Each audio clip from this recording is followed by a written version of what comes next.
நமது கோதை நாச்சியார் ஆண்டாள் இந்த பாசுரத்தால் தனது அடுத்த தோழியை எழுப்புகிறாள். இந்த தோழி இனிய குரல் படைத்தவள், ஆனால் சற்று வாய்த்துடுக்கானவள். உரையாடல் வடிவிலேயே இந்த பாடல் அமைந்திருக்கிறது. நாமும் இந்த பாடலின் பொருளை உரையாடலாகவே பார்க்கலாம். பாசுரம் 15. ஆஹா, எலே என் தோழியே, இளமையான கிளியே, நாங்களெல்லாம் உனக்காக இவ்வளவு நேரம் காத்திருந்தும் இப்படி மாற்றி மாற்றி அழைத்தும் உறங்குகிறாயே.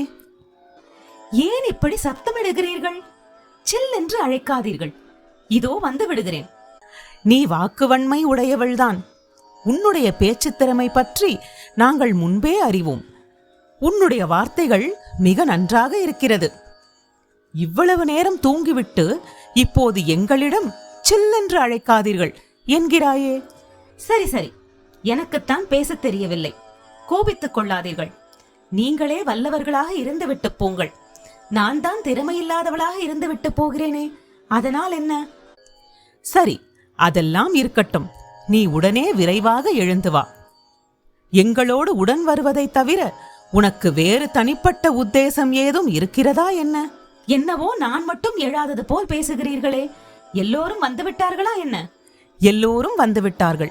நீயே வெளியே வந்து இங்கிருப்போரை கணக்கிட்டுப் பார்.